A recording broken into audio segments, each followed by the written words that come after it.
It's two Kristins, one studio, and both of us talking about dance. Welcome to Popcorn Talk, featuring movie discussion, news, and interviews. Popcorn Talk. We talk movies. I love this song. Welcome on into To The Point with Kristin Burtt, presented by Dance Network, of course, and Popcorn Talk. And we are so excited to finally have in studio choreographer Kristin McQuaid. Yay. Thank you for joining us. And I love that we started most appropriately with a Grace VanderWaal song. Who better than to have Grace VanderWaal playing? I know, exactly. Very fitting. We will be talking a lot about Grace today. Perfect. And I was on set with another one of your videos with Grace for Light the Skies. So I had a nice sunburn after that day. I will tell you that much. I think a lot of the dancers did, actually. Yes. I told them to wear sunscreen. They didn't listen. It was blazing hot that day. Or it wasn't even that hot, actually, but I think just the rooftop. The rooftop, exactly. All right, well, let's get kind of started. I always like to dial it back a little bit, throw it back to where you started dancing. Were you one of those kids that was in dance school at like 2 or 3, or were you a little later on? Absolutely not. I actually started when I was 11. You know, this is so interesting to me. I would say a majority of the people I have sit here in this seat start at the age of like 9 or older, 13 or older, and are still working in the industry. And I wonder sometimes if you just don't get burnt out. Exactly, it's the burnout. Yeah. Because by the time I sort of transitioned from dance into the career I have now, I was extremely burnt out, and I started at the age of 4. So yeah. I mean, I was definitely a competitive dancer. I grew up in Denver, Colorado at Michelle Latimer Dance Academy, woot woot. And I competed there, did all the convention world, and then my family was transferred to Southern California, and still did the competition world. And then where were you training here in Southern California? I went to West Coast School of the Arts. Okay. And then I was on Marguerite Derrick's teen company. Oh, okay. Well, let's talk about that then, because for anyone that doesn't know Marguerite Derrick's, I mean, her body of work is incredible. Unbelievable. Yeah.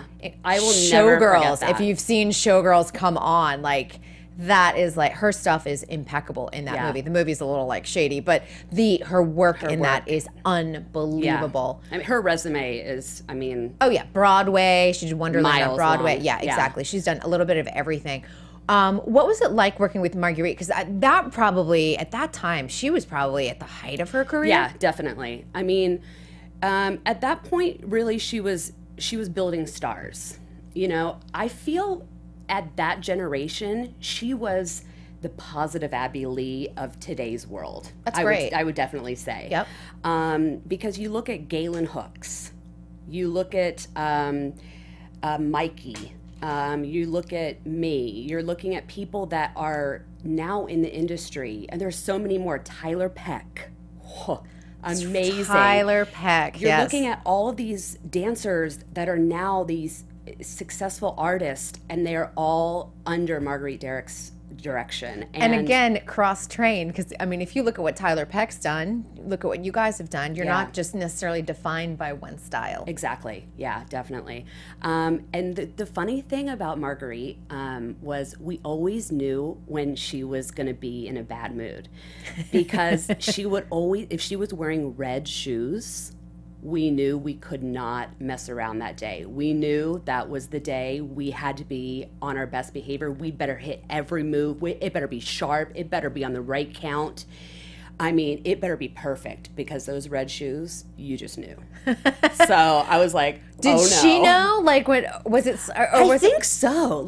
I don't think it ever was discussed, but I think she kind of knew that, okay, I'm kind of in this mood. I'm wearing the red shoes. Oh my gosh. So I love it. I mean, I don't know, but that was kind of the feeling of everyone in the company. Yeah, definitely. So, I mean, and then Michael Rooney was there too. Oh so, I mean, they split the company together. So, and I worked so much with him. So I actually did not compete my senior year. I actually ended up working on Days of Our Lives, and I did some feature films, and then I had 3 national commercials running all at the same time. 2 of them were with Michael Rooney. So, I mean, that connection through that, I mean, just blossomed my career, right then and there. So that was just the start of everything. That's amazing. Were you guys competing when you were working with Michael and Marguerite, or were you guys like kind of performing around the area and stuff like that? No, we never competed. We were just performing. That's great. Yeah, no, we never went to any competitions. It was a studio in the Valley. I think it was the Annex or something. I don't even know if it's still there. I don't think it is. I just but aged myself a lot. It's okay. Sorry. The Annex, though, where a lot of people auditioned for the Blonde Ambition tour for Madonna. Yeah. Okay. Isn't that great? Yeah. Wow. And I know that only because I interviewed a bunch of the dancers, and the ones that auditioned out here in LA, okay, they were at the Annex. Okay. It's so funny. Yeah. So, no, I mean, we would just set up chairs. Would have lighting and stuff in there. The tapes that I have from the show, let's just say they're on VHS. It's time to transfer those over. I think so. Yes. There's services that do it. I just sent mine out and they came back you all just digitized. You just have to do it, though. Yeah, you just have to send them out. Let someone else do it. Yeah, I know, that's the thing. Well, what was it like? Because I think that there's kind of an interesting thing here in Southern Cal, actually in the entire dance industry, because we came at a time where there was dance kind of fell off the map a little bit. It still existed in many forms. Yeah. And it didn't really have that resurgence really until the dance competition shows started appearing on TV and things like that. There were small opportunities here and there. MTV generation, of course, had music videos, but right in between there, we lost a lot of dancers and choreographers to AIDS, and we kind of lost a generation of dancers, lost a generation on Broadway. What were you guys feeling out here in LA?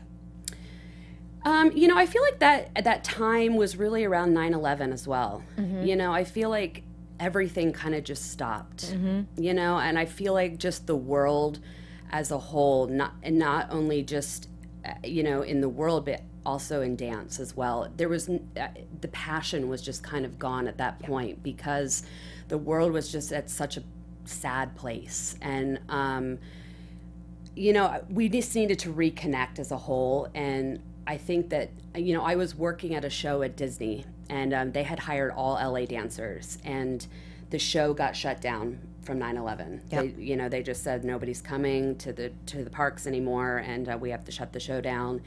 The auditions started slowing down, and Vincent Patterson said this when he was sitting. He said it was such a low point for him after 9/11. Yeah, it really. I just remember. I remember the day I actually had an audition that day, and I couldn't go.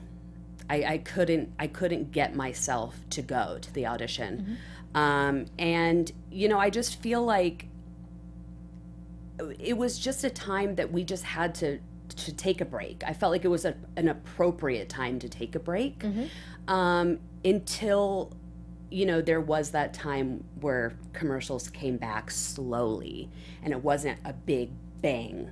Even the reality genre, the fact that Survivor, which I think debuted the summer of 2000, but it spawned an entire genre, which spread to things like on Bravo TV, but also things that are good, like on ABC and what NBC is doing and what Fox has been doing with all of their dance competition shows. So, now dance is unbelievable. Like at the show, Joe Tremaine was saying, now people can spell out choreography. Yes, we were last night. Just so people know, we were at the World Choreography Awards at the Saban Theater. Yes, yes, and it was an incredible night. It was. It was very moving, and I think that for me, it was the biggest show I've seen in terms of the WCAs. It was really interesting to see the growth even over the last 3 years that I've attended. It's amazing. It's almost like night and day. I was really thinking about the very first year I did it, and it was, a little bit more rushed and a little bit more thrown together. And last night, it just had a polish to it that I was like, this is what the dance community deserves. And I think more people as choreographers are coming out on their own. I felt at a time everyone was following a trend. I felt like all choreographers were doing what was hot at the time. So, say Marguerite's style was the thing. Everyone was like, well, that's perfect. That's what I'm going to do. Right. And now everyone has their own niche. And I think that's what's making the choreography world so great right now. You look at Ryan Heffington's work. You look at Tassandra's work. You look at Brian Friedman's work. You even look at Mandy Moore's. They're all so completely different. And, they're just so raw and just so special in their own individual way that you can't compare them to each other. And I feel like the choreographers, they're just popping up into the industry, and that's why I feel like the award shows are just getting better and better, because these new choreographers are popping up into the world, and I feel like that's so great. It really is great, and it's exciting to watch, and I think that's the nice thing too. It's, you know, you sit there and you have someone like Mandy who has her kind of like niche, and then you sit there and you look at Ryan. Everyone has built an empire. Absolutely. And everyone's diverse in their interests and in their skill set and everything else, and they're branching out and working with different artists. So the collaborations that are going on are unbelievable right now. Absolutely. I think that that's really a big deal. So kind of in going back, were you someone that knew that you were going to jump right into the professional world? Did you go to college? Did you work professionally right away? You know, my dad's probably laughing at like, me right now. Oh no, she asked the question. She asked the school question. Yes. My dad says I really didn't go to high school, but I did. Stay in school, kids. I did go to school, but I was always like really working all the time. So I really had to miss a lot of school and do a lot of school on set. So I didn't finish my junior and senior year because I just had to homeschool, but I didn't end up going to college. I knew. Did you get a diploma at least? I did. Okay, then Dad. I know, We're done Dad. with this discussion. Jeez, Jack McQuaid. You know, I did. I even got the little hat with the little thingy. Little tassel, yeah. Right, the tassel. And I put it on the other side because that is officially graduated. Right. And then you get the diploma. You get the diploma. I don't know where it is, but, you know, who knows where. Does anyone? I do. Oh. I was a school nerd, though. Okay. I was valedictorian, so that gives you an idea. I was like, this was me back in high school. Books. Okay, this was me. It's raining. I gotta go home. Okay, so we're completely different on that part. Okay, perfect. I would wonderful. like totally like cry if I like, Mom, I haven't been able to finish my homework, and she'd be like, don't stress out. Okay, yeah, that's definitely not me. Yeah. Okay. I'm the opposite. Okay, that's so funny. Isn't it great? It's great though. No, that's so I love good. that. I love. Yeah, no, I did not go to college. I knew that I did not like school. But that's good though. You know what? I really think that because people put such an emphasis on school and saying like you have to go to college. No, and right. It's not the end all be all. It's not the right direction for everyone. Yeah, no, definitely. But I also knew at a young age that dance was going to be my life. I knew at 11 years old, let me just say that I was a terrible dancer. I was so bad, but I was so determined to be the best dancer. And, you know, I put everything into it. And when I moved to LA and started working professionally and started working with Marguerite and started getting an agent and found myself getting a manager and found myself in multiple jobs at once, I knew at that point that this was my life. When did the choreography bug hit you? You know, that's funny. I think it may have always been in me, because when I was at the studio, I would always be so interested in the way the choreographers were choreographing the pieces, and I would always, in the back of my mind, be like, "This is what I would have been doing. If this was my mind, I would have been moving this dancer here, and you know, they're there, and I was like, what about this move in my head, right, without wanting to insult them, you know? Right. So no one wants that kid in class being like, I think this move would be better. So I think it's always been in here, but you know, I don't even remember the first thing I choreographed, honestly. I want to say it was maybe when I was like 19 or something.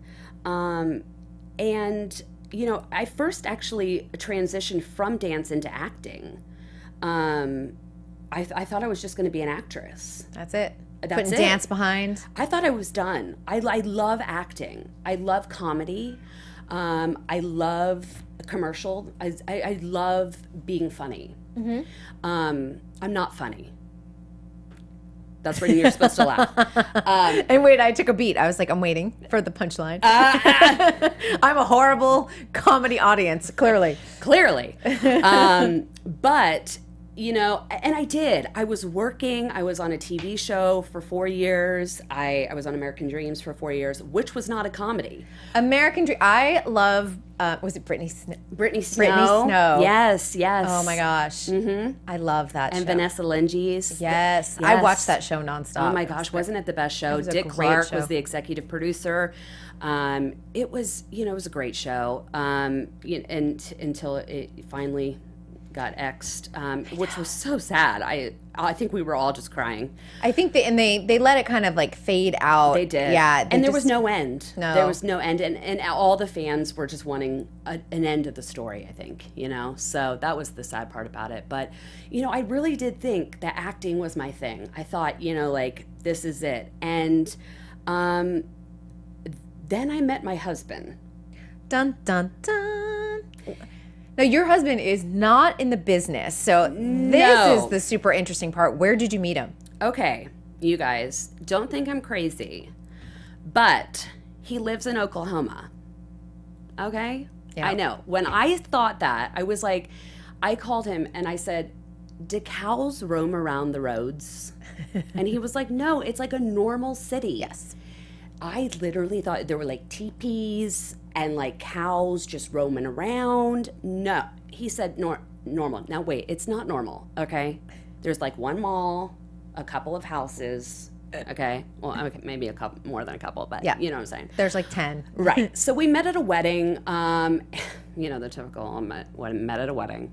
And he is a cardiologist in Oklahoma, and so I have to live half the time there, and then I work out here. So Yep. I live on an airplane. Yes, you do. And you know, I work out here, and you know, it's great. He is so supportive of my career, and I couldn't ask for a better husband.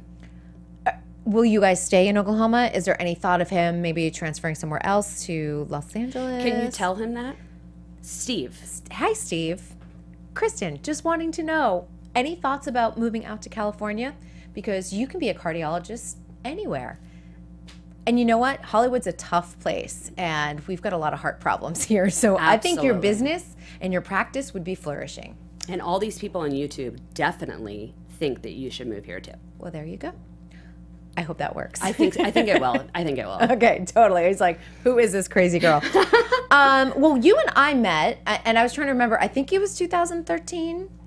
Yeah. When you did Revolution. Yes. So you had a performance with Revolution Dance Company, which is your Yes. company, Uh-huh. at the El Portal. Yes. And I was remembering because it was look at that. I pulled up this photo, a little tiny Sophia Lucia. Yep. Oh, and even Asia. tinier Asia. Oh my gosh, look how little she is. She must have been about 6 here. 6 probably. 6? Wow, she is so little. So tiny. I know. She's so cute. No. That's my family in the back. Is That's that your my mom family and my too? dad Oh and my and sister. Kelly. Yeah. That's amazing. Ah, that's so cute. And I do remember, let's see, Will and Audrey from Yes. So You Think were in the Yes. show. I Yes. just was trying to remember everything. But you had a lot. Look at how tiny they are. It's yeah. kind of unbelievable. That was my first professional long performance. I put on, I don't even remember, 15 pieces maybe. And it was tough. Lighting cues. It's not easy. You know, rehearsals. I mean, it took a whole year to put that show together. And Sophia performed, I believe. Yes, she did. She did. Yes. Now, at that time, I mean, her profile has just gone higher. She's incredible. Yes, yes. And I believe she's now getting into acting. I believe so too. I know she did that Hallmark movie last year. Yes. But I believe she left the ballet academy that she was training with in Arizona. Yes, from I what think so yeah. as well. Okay. Yeah. Yes, I think was like, she's back in San Diego. okay. Yeah. I was like trying to remember the last. I try and keep track of people on Instagram, but it's hard sometimes. Yeah. But yeah, she was like the turning queen at that point. She had Oh been my on gosh. Dancing with the Stars for like. Yes, and I was actually there when she broke the world record. 55 pirouettes. Unbelievable. I know. Unbelievable. Now, how long have you known Sophia? Because obviously she's tiny You there know, too. I choreographed her Vienna solo, the one in the purple. It was so pretty, and I believe she was 10. So I've known her, you know, for 5 or 6 years. It's incredible. Yeah, Yeah. It's so amazing to look at how I know. tiny they are. I know. Now, would you go back and ever do something and create another big piece for Revolution, or would you think it's? I know how much work it is. It's not easy doing concert dance. You know, I don't know if concert dance is really where my heart is. You know, I think I've found my niche with music videos and with artists and with more of the commercial world. And you know, it's so important as an artist to find where you fit in. Right. And I feel like it's important to test the waters and to know, you know, try this, try that, and not just say, this is only what I want to do. This is exactly what I want to do, and I don't want to try anything else, because I didn't know, you know. And so that was a great experience for me. I loved every bit of it. It's a learning curve, though, of like, you know what? Definitely was. Not the right thing. I learned so much. Of course, Will texts me all the time. Miss Chris, he calls me Miss Chris, can we please do another show? I'm like, Will, come on. You know how much work it is. You know. Oh my gosh, I know. And, you know, it is so fun, but, you know where my heart is. I do. And let's kind of talk a little bit about this. Let's go into Grace VanderWaal first. And I was like, I got Dance Moms too on the brain too, but we'll talk about that after. But it was interesting because when you were saying, I think you and I had coffee one day. Was that last fall? I don't even remember. It's kind of crazy. Yeah, last fall. Time goes by so quickly. But just talking about, you just said, you know, I was so drawn to Grace VanderWaal as a performer. You just knew that you wanted to work with her. And I know you briefly met her, I think, in Vegas at the time. But you were like, I'm going to do this video, Light the Sky. And you were like, come on set. Yeah. You know, it was the funniest thing, and I don't think I've ever told anyone this story. So, I have never watched America's Got Talent ever, and this was the 11th season, and she is the winner of the 11th season, and you know, it was just on my TV, and I was walking through my living room, and her audition came on. And I stopped and I said, oh my gosh, who is this girl? And there was something about her that like connected with me. And it wasn't just her singing. It wasn't just her wowness of her voice, of her raspy voice. There was a connection that I just can't explain. Yeah. And I told my husband, I said, I will work with her. And he was like, how? Yeah, where are you going to find her? And she's on a competition show right now. Right. He's like, okay, like, how are you going to do that? And I said, I will. I know in my heart that I will work with Grace VanderWaal. And he said, okay. So I continued to watch the whole season. And, you know, there was just that connection. I messaged my agent at the Movement Talent Agency, Jim, love ya. And, you know, I said, I have to work with Grace VanderWaal. And he said, okay, you know, this is kind of a shot in the dark. I don't really know. She won the show. You know, she's very busy, Kristen. I don't they know. get the contract. Like, she might be under contract. You can't even touch her. She's flying all over the world, Kristen. I don't know. I said, Jim, I'm doing it. So, you know, my publicist let me know of this event that was going on in Vegas, and she let me know right before, hey, guess what? Grace VanderWaal is going to be there. I said, what? So we're walking the carpet. Grace had walked the carpet right before me, and I had ran into her, and I said, hey, I just want to introduce myself. My name is Kristin McQuaid. I'm a choreographer, and I'm going to be doing a video to your Light the Sky song. I absolutely find you so inspiring. And I said, I choreographed First So You Think You Can Dance and Dance Moms, and she was like, oh my gosh, really? And so her manager was standing right there, Jake, and I didn't know him at the time. And he said, can you send that to me when you get done? I would love to see it. And I said, oh, you're her manager? Oh, wait a second. I'm at the right place at the right time. Who set this up? That's right. God. Yep. So I knew at that point, I said this, I'd go back all the way from the very beginning when I first saw her on the TV. I knew at that point I was supposed to work with Grace. You know, I got on to the set, and that's where I met you, and I invited you to the set after we had coffee that day. And I, that was random, right? It was super random. Yeah. I was like, hey, come. You should come. It's tomorrow. It's tomorrow morning. Do you want to come on a rooftop with me? And I couldn't find the building, first of all. Like, it's used a lot in dance video, actually. Yeah. And now I notice it. I'm like, oh, I've been there. I've been there. It's a cool space, but it's hard to find, and it's kind of secluded. But it was really fun to watch, I have to say, especially all of the drone work. And I think that created such a spectacular look overall with the piece and the dancers. And it was the most beautiful blue sky and crystal clear day in LA, which is unusual. And do you know that it rained 5 days before that in a row? And my heart was like, oh my gosh, oh my gosh, oh my gosh, it's gonna rain. And right that day, blue skies, not a cloud in the sky.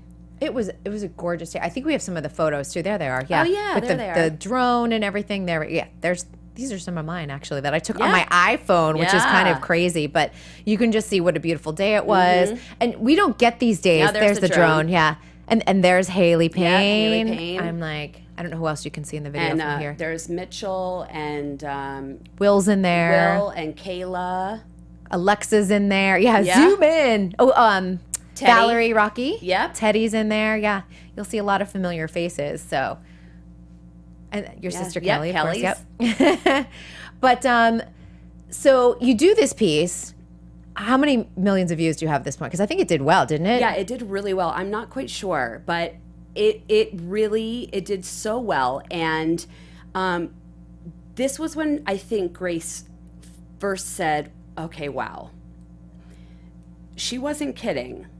And when I first got the email back from Jake, her manager, he said, oh, wow, I am absolutely blown away by this. I cannot believe you weren't kidding when you said you needed to show me this video. And I said, yeah, no, I wasn't kidding. I don't joke around. Yeah.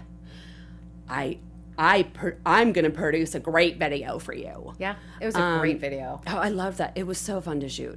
And I mean, it was, she loved it. Grace loved it. The whole team loved it. And from that point, from that point forward, they said, can we do another one? And we waited a few months. I needed to know what song was going to be her next single out. And it ended up being Moonlight. So you knew kind of ahead of time that was going to be her first single. Yeah. And so how long in the process were you kind of like working with her team to go, okay, this is the piece, this is what I'm thinking? Did they want approval on any of the concept? They didn't really necessarily need approval. They needed like a storyboard. They wanted to know kind of where I was going with it. I actually ended up changing my story. Oh, really? What made you change your story? It actually changed like right before. So initially, I wanted to have a globe, a crystal globe, where in the beginning of the video, it would still start the same with Haley at the vanity.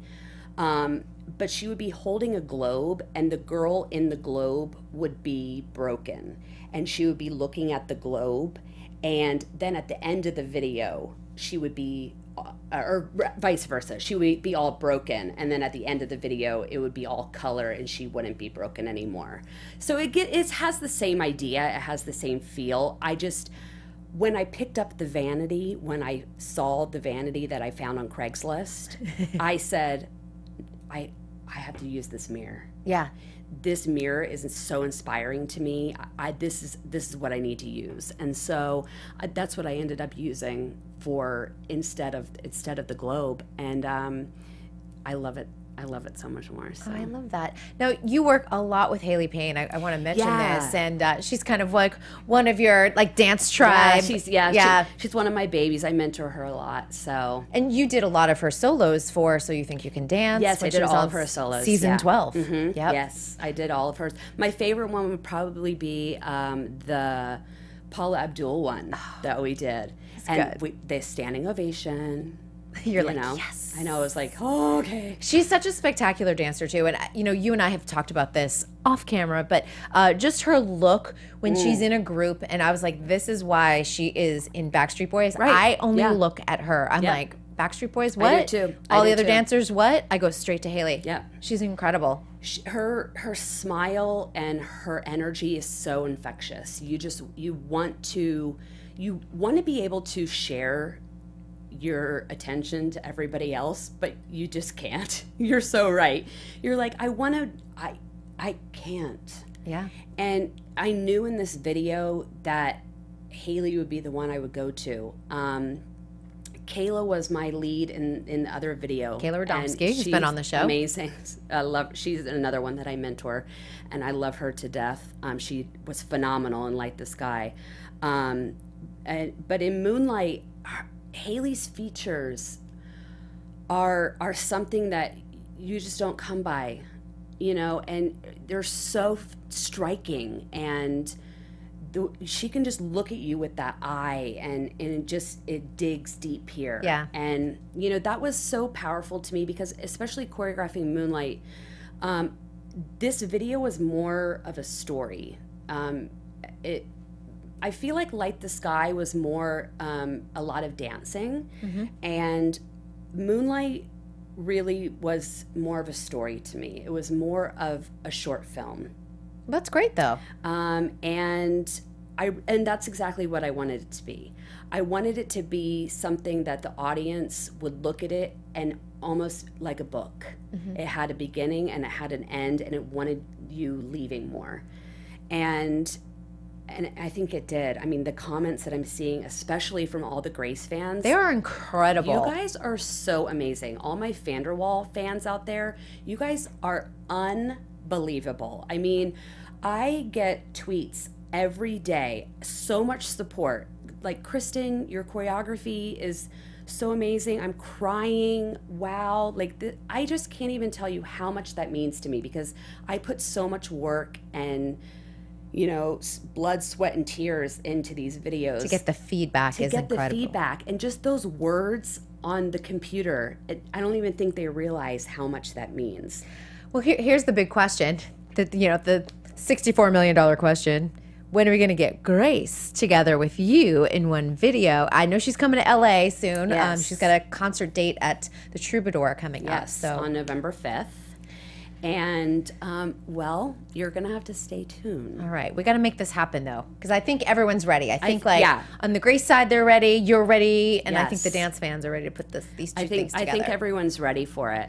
And I think, after the first leg of the tour, I think, we might be seeing some dance stuff, hopefully. And that just might be something, that, Grace might want to see. I'm not quite sure. So we'll let the fans kind of talk that out. All right. I like that, though. We'll just keep tweeting at them, and, maybe they'll get a little bug in their ear and go, all right, we're ready. Yeah. We're ready.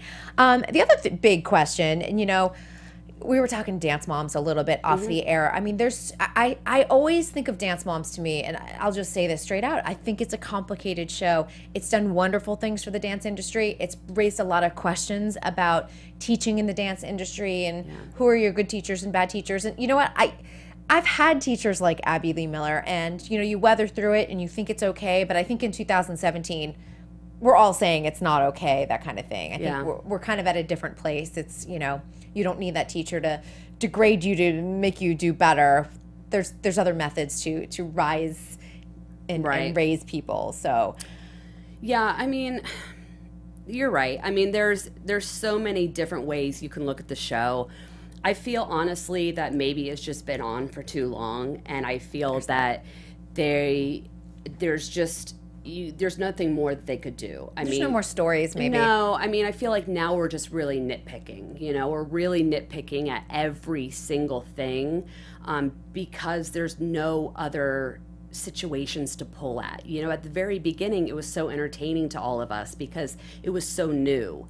And now we just see Abby and we may see her yelling at somebody, and now it's just really bugging us because we've seen it for 7 years. Right, exactly. You know, and I feel like, you know, to the kids and the moms on the show and to the audience as well, I feel like it's just gotten old. Yeah, and I think if you look at all the kids, everyone has a very different experience. Absolutely. And you know, I don't think we can make a blanket statement about their experience at all. No. Like it's each kid's individual story, and they yeah, view it. because I know that JoJo really had a great experience on the did. show, and you know, I always see interviews where she found it really positive, and she really took a really positive spin off of the show, and you know, and then I find other kids that don't find it very positive. Right, and some of the parents took the kids off the show because they had to do the right thing by their kids, and you know, I think that's the best thing to do. What does your kid want to do, and what is this experience going to be like in the long run? And I think you know, we see that.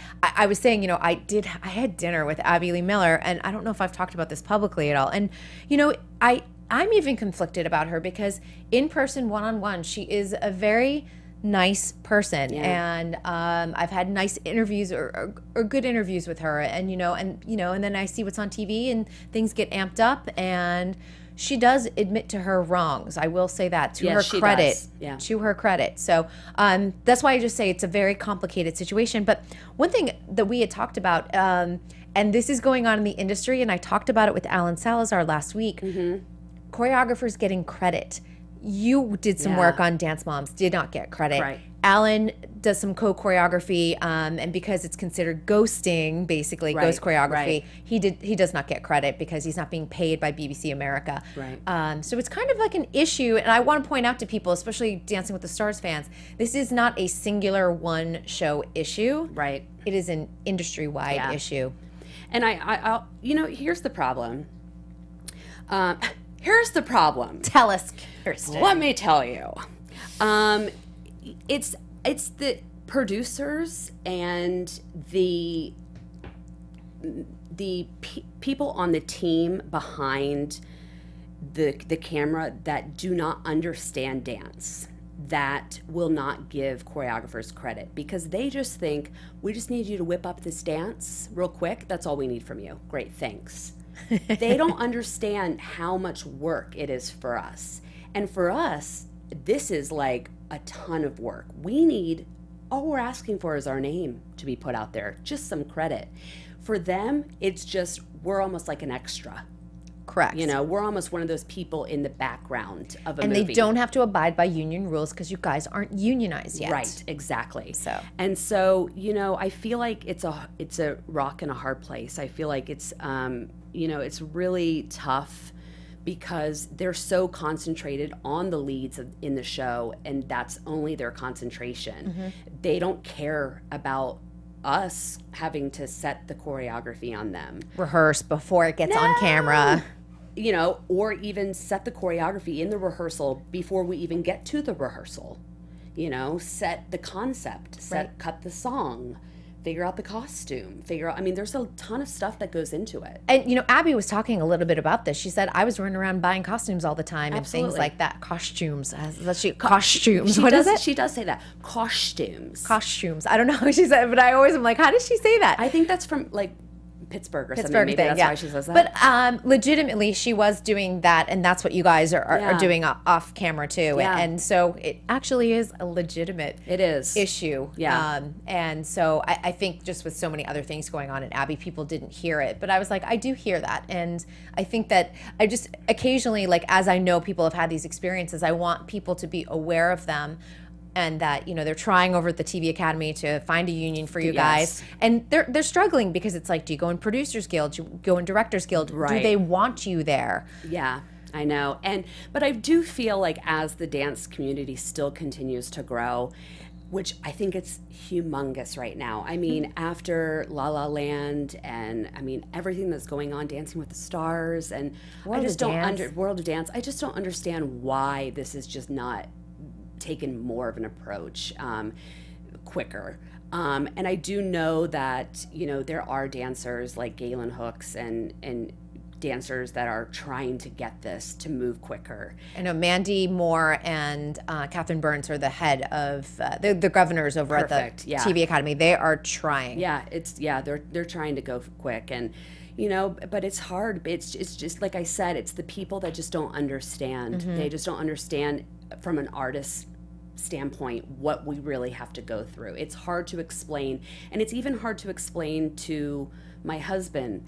Hey, he says, how do you make up dances? I don't understand. You just come up with them in your head? Like, it's hard for someone that doesn't understand dance, right, to understand the process that we go through. Correct, because his creativity is in science. Correct. Yeah. My creativity is definitely not in science. So that's what and so that's what people just, you know, you know what you know, like everyone kind of stays in their lane and things like that. So unless you've been on that side of it, there's no understanding whatsoever. Right. Now, you are continuing, though, to work with some of the Dance Moms alums. And they've got, and you were saying that the Irreplaceable Tour is coming up very soon. Very soon. So are you working with all 4 of them? Because it's what, Nia's going, and Chloe's going, and Kendall, and Kalani. That's a good group. It is, yes. You know, it's a really good group of girls, and I can't say exactly who I'm working with. Okay, I'm going to guess. Can I throw out a name and guess? Well, you can blink twice. Well, I'm doing multiple things. Okay. So, I mean, But Nia might be one of them. Well, of course Nia's going to be one of them, because I love Nia. So, I mean, okay, we'll give that one away. Okay, Nia. Okay, because I love Nia, and, you know, Nia will always be my favorite, you know. She's a smart girl. Her mom raised her well. Holly, you know, and Holly's one of my best friends. You know, I'll go to Holly for anything, and, you know, her and I talk all the time. But Nia is one of the hardest workers. You know, she is just such a pure soul, and just really will listen and take correction, and that, you know, to some extent came from the show, you know? Yep. Even though it was a negative experience, you know, most of it, I was going to say some of it, probably most of it, she learned so much from that show. To pick up choreography quickly, to take direction quickly. I was in a rehearsal with them the other day, and oh my gosh, they never mess up. Every time I had them run through it from the beginning to the end, I never once had to start the music over again, and they just learned it within, you know, an hour. Well, I think Abby had them doing a new routine every week. Absolutely. So, I mean, they were doing basically what happens on Dancing with the Stars, like, but there is some benefit to that. But you don't get that with kids. You know, like with Dancing with the Stars, you're working with adults and, you know, professionals. With kids, you know, I travel all over the country teaching kids and teaching competition dances. And I was very blown away working with these girls. And, you know, Chloe is so sweet. I love Chloe. Chloe and Kristi is just phenomenal. Her mom's a hoot, I will tell you. Okay. Kristi's a spitfire. Her mom and I are literally 2 peas in a pod. I think that we are like sisters or something. I mean, it's like we're the type of person that if we feel it, we're just gonna say it. Yep. You know? And, you know, Kristi and Chloe, I know they had that break in the show, very appropriate. And, you know, people are giving her slack for coming back on the show. Why? I don't know why people care that much in terms of like having an opinion on it. She did what was right for her. Absolutely. The timing was perfect. Absolutely. And, you know, she loves to dance. And she actually has, you know, gotten better, so much better. And, you know, why do you think she won the Teen Choice Award? I mean, like, it doesn't, that just, you don't just be handed that, you know, handed that. So, you know, I really feel like the girls, there's so much negativity out there, they handle it so well. They're great young role models. And I will say that I've interviewed, I'm going to say all of them except for Kalani, I think.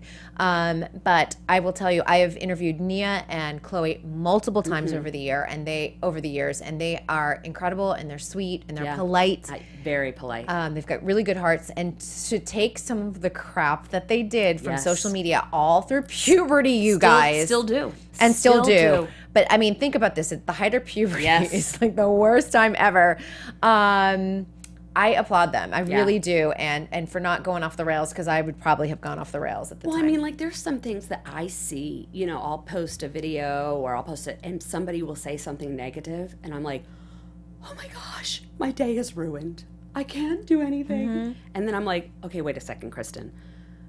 You have to think about those girls that get millions of these comments every day and look how positive they're being. So then I have to pull myself back, you know, and remember. People are sitting behind a keyboard and you have to remember, I'm getting out there and I'm doing this. And not everyone's going to love every piece that we all do. Not everyone's going to love every interview that I do. I totally recognize that. But if you're continuing to do the work and you're putting yourself out there, so many people never put themselves out there. Exactly, yeah, definitely. That's something that's so important. Well, I'm looking forward to the Irreplaceable tour. I'm like, I think that this is like a great way for them to sort of like tie up their whole Dance Moms experience, and the audience has grown up with them. Yeah, you know, and I was saying this in an interview last night on the carpet, but you know, I just think that the girls are so much more relaxed now going into this. They don't have to compete. They don't have the negative energy and yelling and feedback from Abby. They don't have cameras in their face. So they get to go into this and enjoy the fans. They get to go into this and have the fans be there for them and have them be there for the fans. And that's what they deserve. For 7 years of their lives, they didn't have a normal childhood. They did not get a childhood. This was their childhood growing up. So for this tour, it's almost like a treat. And they get to just dance and meet the fans. Like it's like the perfect balance of what it should be. I totally love that. I love that. We're almost out of time, believe it or not. This hour always goes by so quickly. I always am like, oh my gosh, we have 4 minutes left. I didn't even eat all my popcorn. Popcorn and her popcorn purse. I mean, she's like totally prepared for this interview. I love it. I had popcorn earrings, but I thought it was going to be a little much. She's like, no, I'm not going that over at the top. Well, you know, I think it's so interesting. What is your big goal for your career? What does the one project that you hope to kind of get done? Is it continuing to do working with artists in music video, or would you like to take it to like a dance film or something even a step bigger? I don't necessarily think it's a one thing. I think my goal in life is just to inspire. If I can inspire at least one person with what I continue to do, then I've done my job. Yeah. So I don't ever need to do something to say that I'm satisfied, because I think if I do that, then what's the next step? Right. There's always more work to be done. Yeah. So, you know, with my next project, and you know, I have something else in the works, but I can't say it yet. Can you say, is it TV? Is it stage? Is it? It's TV. Okay. But I'm in a contract, so I can't say. Okay. But at least we know to look for a TV project. Yes. But, you know, there's always things coming up. But, you know, my main goal in life, and it always has been, is just to inspire. So, you know, and that's the thing. But, you know, right now, my heart is with Grace. So, you know, we're going to see more. I know we're going to see more, and hopefully more and more and more as her career just continues to blossom. She's a superstar. She is. All right. Well, where can everyone, since I know you're going to be announcing projects soon, where can everyone follow you? Where's the best place to connect? Instagram is Kristin.McQuaid. My Twitter is Kristin_McQuaid, and my Facebook is just Kristin McQuaid. So many punctuations and yes. Social media. Be sure to watch the Moonlight video that I just did that we were talking about with Grace. Yes, and Light the Sky is up there too. Light the Sky. Yep, they're both really fantastic. I love them. Well, thank you so much for having me. I know. Thank you so much for joining me. I love this. I'm glad we were able to finally get it all together. All right, you guys, thank you so much for joining us here at To The Point. I'll be announcing the guest on Friday, but it's a good one as long as he confirms. All right, if you want to have more information, dance news, dance articles, be sure to check out dancenetwork.tv. And we want to thank Popcorn Talk and Dance Network for this joint venture. Have a great time. I will see y'all next week. From producers Maria Menounos, Kevin Undergaro, Phil Svitek, and the entire Popcorn Talk Network, we would like to thank you for tuning in. For questions or comments, be sure to visit popcorntalk.com. I'm Sir Richard Wentworth, and this has been a presentation of the Popcorn Talk Network. The views expressed herein are those of the hosts only and do not necessarily reflect the views of the Popcorn Talk Network or its owners or principals.